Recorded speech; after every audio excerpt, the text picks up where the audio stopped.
Quand on fait ce qu'on fait, c'est méchant. Je tape les gens pour vivre. C'est ça que je fais comme profession. Mais j'ai d'abord rappelé à Guardiola qui n'a jamais été un grand joueur. Il était un bon joueur. Moi, tu me parles pas d'arrêt. Il fallait que... Mais non. Si t'es bon, t'es sur le terrain, t'assumes. Si t'es pas bon, tu te tais, tu restes sur le banc, tu regardes les autres. Excusez-moi, il faut s'arracher les couilles pour gagner. Ouais. Il nous agresse, on peut même pas mettre la balle en jeu. Viry-Châtillon, Sucy en brie. Coup d'envoi 2 heures. On gagne 6-0, je mets les 6 buts. On veut s'amuser. Arrêtez là. On veut s'amuser. Donc bonjour à tous, donc on se retrouve aujourd'hui pour un nouvel épisode du podcast BABA par Béatitude, donc un podcast qui parle de sport et de mindset, où nous invitons un sportif amateur ou professionnel ou alors un professionnel de la santé, avec qui nous allons parler autour d'un sujet, d'une problématique ou d'un thème établi au préalable. Donc aujourd'hui nous allons recevoir Vinciane, qui est psychopraticienne PNL. Donc elle va nous en dire un peu plus sur sa profession, elle va nous parler un peu plus sur tout le concept de PNL. On va voir comment la PNL, elle peut influencer la performance et la santé mentale d'un sportif. Donc déjà, Vinciane, comment vas-tu ? Ça va très bien, merci beaucoup de l'invitation. Et toi ? Pas de souci, moi aussi je vais très bien. Super. Donc je vais te laisser te présenter. Donc comme je t'ai dit, ici sur Béatitude, on essaye de se présenter brièvement et aussi de donner un peu son rapport avec le sport, c'est-à-dire les sports que tu as pratiqués, ou si tu en as pratiqué bien sûr, et ton rapport aujourd'hui avec le sport. Ok. Eh ben, comme tu l'as dit, je suis psychopraticienne en PNL. Je suis plutôt spécialisée dans les phobies, la peur, l'anxiété. Je fais aussi des bilans de compétences. Et mon rapport avec le sport, dans ma jeunesse, j'en ai fait beaucoup. J'ai fait 4 à 5 ans de natation. J'ai fait 3 ans de handball. Et puis là, aujourd'hui, je me remets tout doucement au sport suite à ma deuxième grossesse. Donc, c'est un peu douloureux, on va dire, mais je me remets au sport là tout doucement. Ok, très bien. Donc aujourd'hui, le sujet, ça va être la PNL, un outil de performance. En ce moment, il y a beaucoup le terme de santé mentale qui revient dans le monde du sport, comme quoi c'est important qu'un sportif, il préserve une bonne santé mentale. Et également, on sait que le mental, ça joue énormément sur les performances, c'est-à-dire un sportif qui va pas être bien dans sa peau, qui va pas se sentir à l'aise là où il vit, ça va impacter ses performances. Forcément, il y a des techniques qui ont été établies pour pouvoir rétablir le mental des sportifs, dont la PNL, qu'on entend depuis des lustres. Enfin, moi, en l'occurrence, j'ai entendu depuis des lustres. Mais c'est vrai que pour moi, c'était un concept assez vague. Et au début, je savais même pas que ça pouvait s'appliquer sur les sportifs, en fait. Déjà, Vinciane, est-ce que tu peux nous dire un peu plus c'est quoi la PNL de manière simple, hein ? Oui, donc en fait, la programmation neurolinguistique, très simplement, ça sert à modifier les habitudes acquises et les remplacer par des nouveaux comportements. En fait, la PNL, c'est vraiment un ensemble d'outils pour aider à mieux se connaître, à mieux comprendre les autres et puis à changer ses habitudes. Ok, très bien. Donc ouais, au final, ça s'applique pas qu'à une personne lambda entre guillemets. C'est vraiment tout le monde peut utiliser la PNL en fait. Tout à fait, dans la vie de tous les jours. Donc dans le cadre de tes fonctions à toi, tu reçois quel type de clientèle en général? Moi, c'est très très vaste parce que en fait, je fais de la PNL, mais j'ai un volet aussi vraiment psychothérapie, c'est-à-dire que j'accompagne vraiment les personnes dans tous les domaines. Dès que les personnes ont des objectifs de changement, on va dire, je les accompagne. C'est-à-dire que je peux recevoir une personne pour la gestion de son deuil, pour la gestion des émotions, pour des problèmes de communication. Et plus particulièrement, puisque c'est ma spécificité, j'accompagne les personnes à transformer leur phobie en peur, qui est quelque chose de totalement sain et de normal, donc à vaincre, on va dire, les phobies, à gérer l'anxiété, à gérer la dépression, etc. Imaginons, moi, je prends le cas d'un sportif, tu vois. On sait que le sport de haut niveau, surtout, ça amène énormément de traumatismes, tels que, par exemple, le stress, la pression des résultats.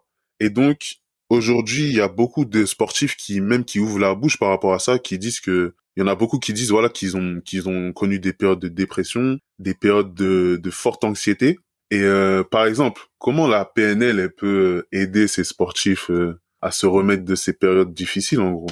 Alors en fait, la PNL, ça va aider à optimiser les performances, en facilitant l'entrée dans un état émotionnel qui est propice à la performance. Donc en fait, mêlé à la psychothérapie, on va travailler sur l'anticipation, sur l'écoute du corps, faire ce qui est bon pour soi, être discipliné, travailler la motivation, la confiance en soi, etc. Et tout ça va faire que forcément les performances du sportif vont être augmentées. Mais en réalité, comme je te disais tout à l'heure, la PNL, c'est vraiment une boîte à outils. On va travailler sur plusieurs choses, mais tout ce qui est visualisation, etc., c'est pas assez suffisant pour un sportif. En fait, il faut aussi travailler sur les notions de croyances limitantes, par exemple, pour aller travailler sur les blocages que va avoir l'athlète. Ouais. Donc, c'est un travail, il y a un gros travail d'introspection à faire lorsqu'on veut vraiment atteindre des bons résultats, surtout qu'ils soient durables. Moi, ça m'intéresse tout ce qui est croyances limitantes, visualisation, parce que c'est des techniques que j'ai déjà utilisées même. Parce que souvent, moi, on me disait que c'était bien de pouvoir Par exemple, moi, j'ai fait du foot, j'ai fait plusieurs sports, mais du foot, et on m'a toujours dit, ouais, c'était bien de pouvoir essayer de se visualiser. Par exemple, le jour du match, d'essayer de se dire, ouais, durant le match, je serai comme ci, comme ça, nanani. Exactement. Et je trouve que ça m'a beaucoup aidé. Ça m'a beaucoup aidé, notamment parce que moi, j'avais un problème, c'était surtout la gestion du stress avant les matchs. C'est-à-dire, ça me pesait beaucoup, j'avais beaucoup de stress et j'arrivais pas forcément à l'évacuer. Et au final, sur le terrain, ça faisait que j'étais pas à mon maximum, que je faisais des erreurs bêtes. Donc, dans ces techniques-là, je trouve qu'elles sont très intéressantes. Et surtout dans le contexte actuel où on parle beaucoup comme j'ai dit, de santé mentale. Et je voulais savoir, par exemple, il y a énormément de sportifs qui ont pas confiance en eux. C'est-à-dire que, par exemple, lorsqu'ils ont un match ou une compétition, ils vont commencer à perdre leurs moyens, ou ils vont commencer vraiment à penser que négatif. Qu'est-ce qu'on fait concrètement avec la PNL dans ce type de situation pour aider un sportif à retrouver un peu confiance en lui? En fait, ce qu'il faut savoir aussi, c'est que la confiance en soi, ça nécessite un travail de réflexion autour de qui on est, de son identité. Et en fait, ça va permettre de développer l'amour de soi, l'affirmation, l'estime de soi. En fait, c'est vraiment un gros travail d'introspection. Et tu vois, tout à l'heure, tu parlais du stress. Déjà, il faudrait faire la différence entre le stress qui stimule, le stress d'excitation, et celui qui est bloquant. Parce que le stress, c'est un élément qui est naturel et qui est sain à la base. Ça te permet d'être hyper réactif, tu vois, et quand il faut partir, tu pars parce que ton corps, il est préparé physiquement. Exact. Et généralement, quand tu ressens un stress qui est trop important, ça indique qu'il y a un décalage entre ce qui se passe au moment T, au moment présent, qui tu es, tes valeurs, tes croyances, il y a un décalage quelque part. Donc à ce moment-là, il faut te demander est-ce que tu es dans un environnement qui te convient ou pas. Et en plus de ça, si tu es une personne qui est déjà de nature anxieuse, tu vis dans une distorsion qui est permanente par rapport aux événements. Donc tu vois plus les choses en noir qu'en rose. Ok. Tu vas vivre des émotions qui sont beaucoup plus fortes que la moyenne. Et ça aussi, c'est le rôle de l'encadrement sportif, de repérer les personnes qui sont anxieuses et les aider en fait à changer leur dialogue interne. C'est ça en fait qui va faire que tu vas gérer ton stress et que tu vas gérer ta confiance en toi. C'est de travailler tout ton dialogue interne en fait, ce que tu te dis au moment où ton stress il va commencer. C'est ça qu'il faut travailler. La PNL, au final, c'est beaucoup d'affirmations positives. Tout à fait. Ouais. Ok, très bien. Tu vois, il y a aussi un concept qui revient souvent maintenant dans le monde du sport, c'est qu'avant, forcément, quand tu as un match, tu dois te préparer, c'est-à-dire faire des échauffements, faire des exercices de mobilité. Mais il y a aussi un concept qui se popularise, c'est la préparation mentale. Il y a énormément de sportifs de haut niveau. Par exemple, j'avais vu une vidéo de Teddy Riner qui parlait de ça, comme quoi la préparation mentale, ça l'aidait énormément. Est-ce que avec la PNL, par exemple, quand on fait toute l'introspection, on essaye de vraiment se dire des choses positives, est-ce que la PNL, ça peut aider pour tout ce qui est préparation mentale avant un match ou une compétition, en gros? Oui, totalement. Ça va t'aider à, comme tu l'as dit tout à l'heure, à anticiper ton événement sportif. Donc, tu vas faire en sorte de visualiser le moindre petit événement qui va se passer, la moindre petite chose qui va se passer. Tu vas tout anticiper dans ta tête en visualisant la chose. Mais en fait, la visualisation, ça suffit pas non plus. Comme je t'ai dit tout à l'heure, il faut travailler sur les croyances, mais avec les sportifs, on va aussi parler d'imagerie motrice parce que le travail, on va le faire debout. Donc, il y a un travail musculaire aussi à faire et on fait beaucoup ce qu'on appelle de la modélisation, c'est-à-dire de l'apprentissage par l'imitation. Mhm. Donc en fait, tu vas regarder des athlètes qui t'inspirent, qui ont déjà des bons résultats, et tu vas t'inspirer d'eux en découpant en fait tous les gestes que cet athlète va faire. Ok.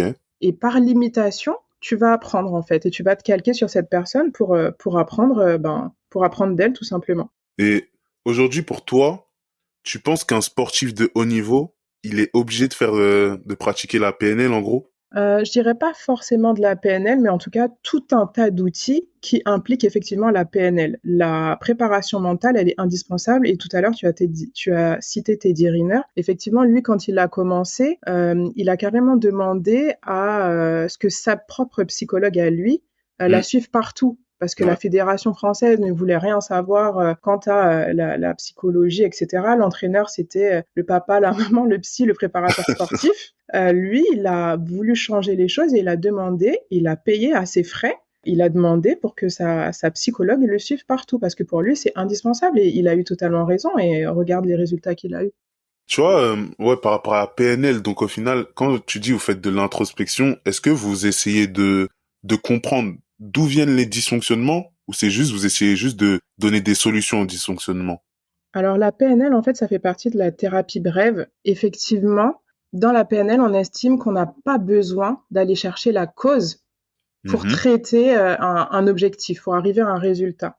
Moi, je fais de la PNL et de la psychothérapie. C'est-à-dire qu'à un moment donné, quand tu as un objectif sur un court terme, effectivement, tu peux utiliser la PNL. Mais lorsque tu vas avoir des résultats sur un long terme et que tu veux travailler sur les croyances, tu es obligé d'aller chercher où est-ce que ça bloque. Mhm. Bien Donc sûr. forcément, il faut que tu recules un petit peu dans le passé, tu vois. Ok, ouais, Donc je ça vois, dépend de ce que tu veux travailler, en fait.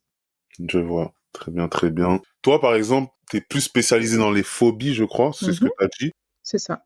Quand on parle de phobie, une phobie, ouais, c'est quelque chose dont on a peur. C'est un peu plus que la peur. En fait, la Ok. différence entre quelqu'un qui a peur et quelqu'un qui a une phobie, c'est que si par exemple tu as peur d'une araignée, tu vas Mhm. voir l'araignée, Ouais. si tu vas avoir un petit frisson, mais tu vas continuer à faire ce que tu fais. Ok. Tu vas pouvoir traverser la pièce.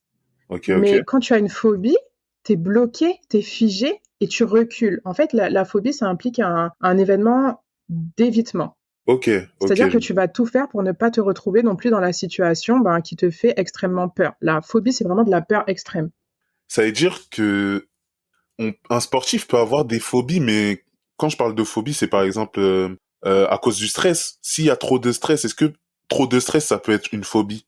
Tout à fait, tout à fait. Ah, Ouais, ok. le stress, ça peut faire un démarrage de phobie. Ça peut te créer une phobie sociale, par exemple.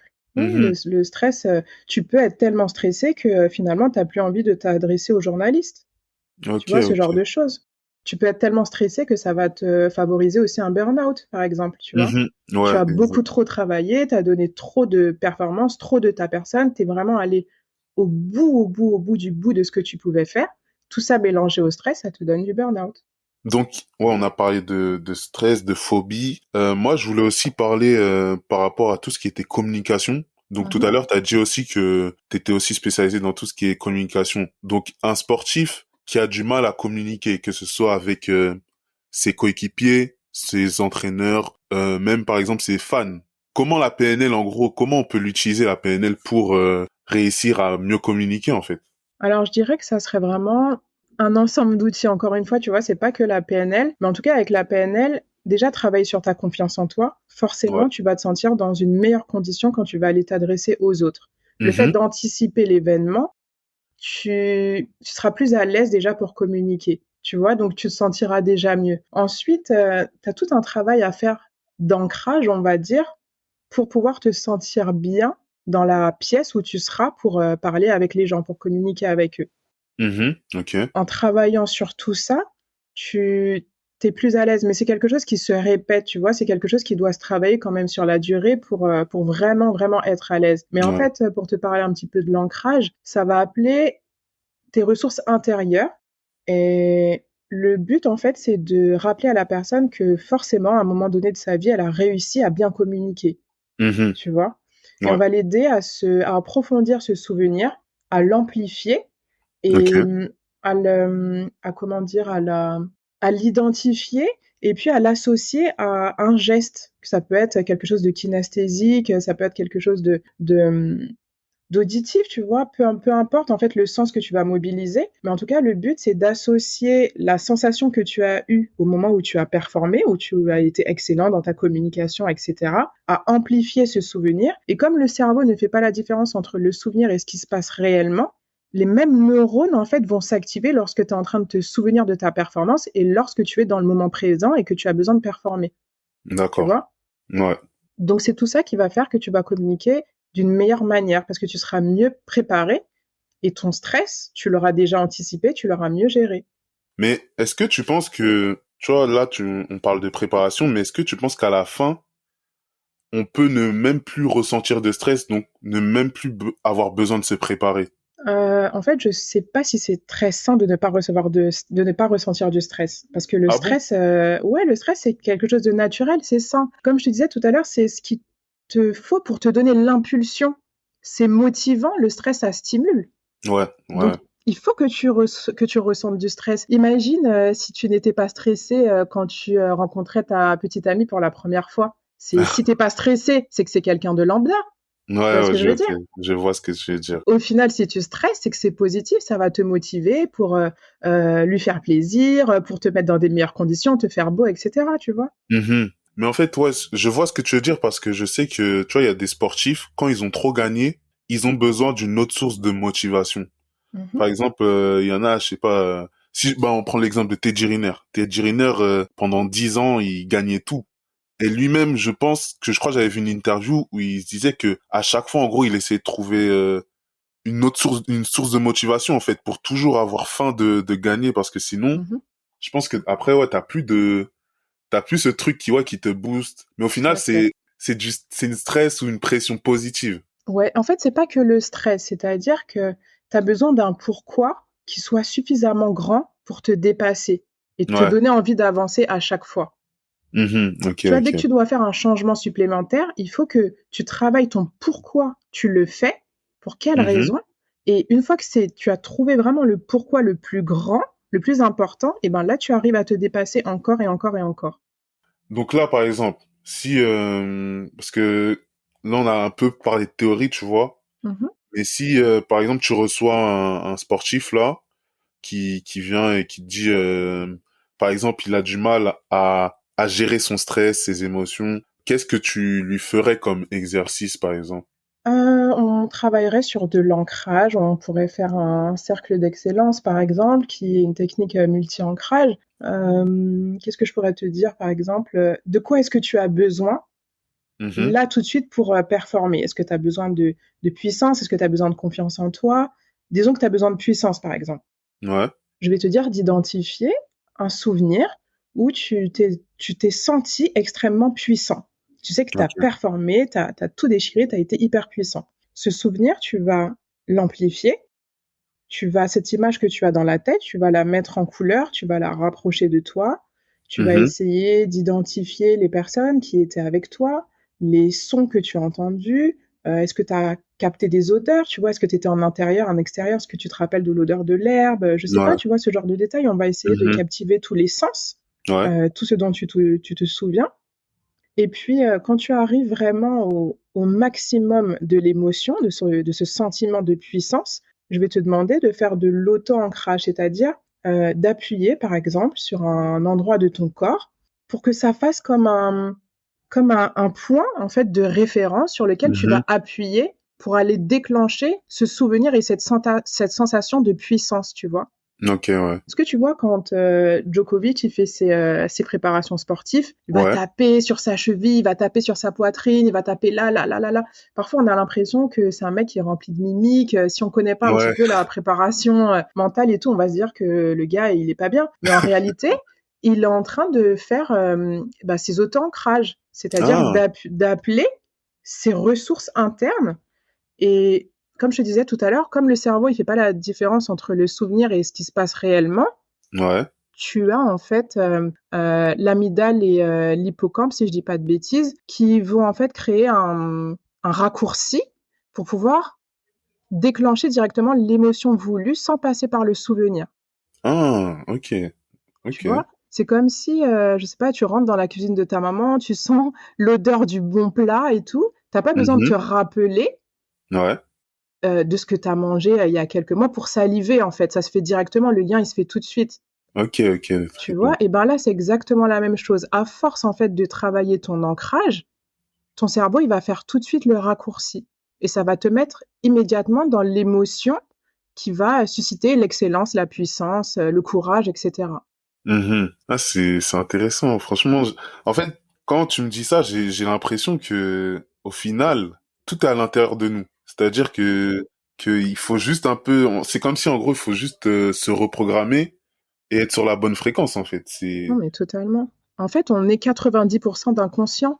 Donc, c'est totalement ça. Tout est à l'intérieur de nous. Et le plus important en PNL, c'est de savoir que tes ressources, tu les as déjà. Elles sont à l'intérieur de toi. Il faut que tu ailles les récupérer et que tu les amplifies, en fait, pour pouvoir retrouver ces sensations. c'est vraiment intéressant. Et même, moi, je pense que, au final, vu que là, tout ce qui est santé mentale, préparation mentale, ça commence vraiment à se démocratiser, bah, pour moi, ce serait logique que tout ce qui est travail de PNL, ça suive, en fait, que les sportifs de haut niveau, ils puissent mettre ça en place dans leur propre vie. Parce que si, en fait, toutes les choses, elles sont à l'intérieur de nous, et ben, pour moi, c'est logique qu'un sportif de haut niveau, il puisse chercher à vraiment optimiser ses performances en récupérant, ben, les choses qui sont à Mhm. l'intérieur de lui, en gros.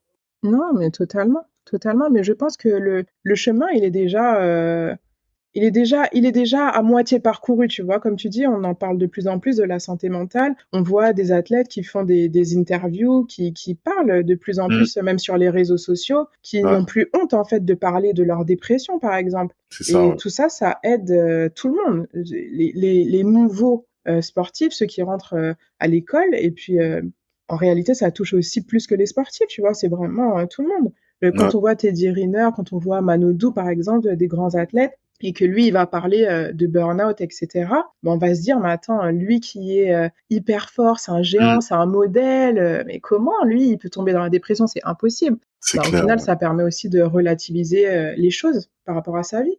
Et moi, je pense, ouais, en vrai, je parle des sportifs professionnels, mais de toute façon, même les sportifs amateurs, pareil, hein, je pense que tout le monde peut se servir de ça pour s'améliorer. Totalement. Bah, juste moi, dans ma petite reprise du sport, tu vois, pour perdre mon bidon, juste moi, tu vois, je l'utilise, la PNL, parce que j'ai besoin de me motiver. Et c'est pas facile tous les jours de se lever et de se dire, bon, ben, faut encore recommencer. En plus, si tu fais pas les bons gestes, tu souffres.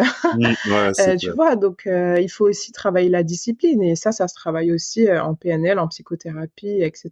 Mm. Je La comprends. gestion de la douleur aussi, c'est important pour un sportif. Ah, c'est clair, c'est clair. Et toi, en tant que ben, psychopraticienne, c'est plus facile pour toi d'appliquer ce que tu enseignes, ou même pour toi, c'est difficile parfois de voilà de mettre en place ce que tu sais, en gros. En fait, même pour moi, c'est difficile. En fait, si tu veux, je vais te dire la différence entre un professionnel de la PNL ou peu importe, de la psychothérapie, de la santé mentale, et cetera, et Mhm. les autres personnes, ça va simplement être qu'on va plus rapidement se relever des difficultés. On est plus dans la résilience parce qu'on a les outils, en fait, pour se relever, mais on va tomber comme tout le monde. On Ouais. se fait mal comme tout le monde, on est blessé comme tout le monde, on a nos difficultés comme tout le monde. Simplement, moi, par exemple, quand je suis pas bien, je vais m'autoriser des journées où je vais rester dans le noir, où je vais rien faire, parce que c'est ok, en fait, d'être là et de se sentir mal. Donc, je vais rester avec mes émotions, mais pas trop longtemps. Je sais que quand c'est bon, c'est le moment de sortir de la maison, d'ouvrir les yeux. J'ai ma petite télécommande mentale, j'appuie dessus et c'est bon, c'est terminé, je sors de chez moi. Et tu vas Mhm. même pas savoir que j'étais pas bien. C'est juste ça, tu vois. Mais on est pareil hein, que les autres. Ouais, parce que moi, enfin, moi et même, je pense beaucoup d'autres, on a l'impression que, vu que les professionnels de santé, ben, c'est eux qui donnent les conseils, c'est eux qui sont vraiment professionnels dedans, ben, limite, on peut les voir comme des super-héros, tu vois, comme par exemple les sportifs. Quand, par exemple, des grands sportifs, ils avouent qu'ils étaient en dépression, en burn-out, ça peut étonner parce qu'on se dit, limite, ils sont trop forts, ils ont l'air trop forts, ils ont l'air inébranlables, et pourtant, ça leur arrive à eux, tu vois. Oui, je vois ce que tu veux dire, mais tu sais, bon, je vais faire de la généralisation, mais souvent les cordonniers sont les plus mal chaussés, comme on dit. Mais en fait, ce qui est important aussi de savoir, c'est que tous les professionnels de la santé mentale, enfin, normalement, hein, parce que là, je généralise aussi, mais normalement, ils sont accompagnés par d'autres professionnels de la santé mentale. Moi, Je travaille avec une hypnothérapeute et lorsque je me sens pas bien, lorsque j'ai besoin de discuter, etc., on travaille ensemble. C'est indispensable pour moi d'avoir quelqu'un qui puisse aussi me Mhm, soutenir, m'écouter, etc. ouais. Et puis moi, j'accorde aussi une grande importance à faire ce que je dis aux autres. Tu vois, je veux pas être dans ce que moi j'appellerais de l'hypocrisie. Je vais pas te donner des conseils alors que moi je ne les applique pas, par exemple. Ouais, je comprends, je comprends. Donc le fait de parler, de se libérer de ses émotions, je fais aussi beaucoup d'écriture, c'est hyper important. En tout cas, ouais, je pense aujourd'hui, ben moi, j'en ai appris beaucoup sur la PNL, sur comment ça fonctionnait à peu près, quelles étaient les différentes choses que tu faisais faire pour que ce soit de la visualisation, l'introspection, tout ce travail-là, pour ensuite mettre le doigt sur le dysfonctionnement et le transformer, voilà, en quelque chose de positif, on va dire. Mhm. Donc déjà, merci déjà pour ta contribution aujourd'hui. Mais merci à toi de Et l'invitation. pas de souci. Et bah, je vais te poser la dernière question qu'on pose à tous les participants. Mhm. Si tu devais me dire le meilleur sportif de tous les temps, le sportif GOAT, comme on dit. Pour toi, hein, par rapport à la perception que tu vois de ce sportif en termes d'influence sportive, mais même d'influence, peu importe. Écoute, pour moi, ça sera Teddy Riner. C'est mon chouchou, c'est le mien, voilà, c'est Teddy. C'est le nounours, voilà, c'est lui. Mais c'était dit par rapport à sa domination écrasante ou même par rapport à son Les influence. 2, en fait, par rapport à sa manière d'être, par rapport Mhm. à ce qu'il véhicule, tu vois, comment dire, les valeurs du sport, etc. Non, pour moi, c'est quelqu'un de très bien, c'est une très bonne personne. Ouais, non, même, c'est vrai que Teddy Riner, Humainement, c'est c'est quelque chose. quelqu'un. En vrai, ouais, t'as l'impression que même si il écrasait tout le monde, Mhm. mais ouais, il était toujours positif, toujours des bonnes valeurs, etc. Et franchement, Il fait les choses avec classe. c'est ça, c'est ça. Ouais. Ok, bah, en tout cas, un très bon choix. En tout cas, merci Vinciane de ton intervention. Merci à toi. Dis-nous où on peut te retrouver si des gens... Oui, bah écoute, je suis sur Instagram, Facebook, TikTok, mais plus Instagram, sous le nom de vinciane.pnl. Donc Vinciane, Vinciane.pnl. Ok, pas de souci. Voilà, Je mettrai dans la description et tout. Et super. voilà. Bon, ben, merci à tous ceux qui ont écouté et on se retrouve pour le prochain épisode. Merci. Merci, merci.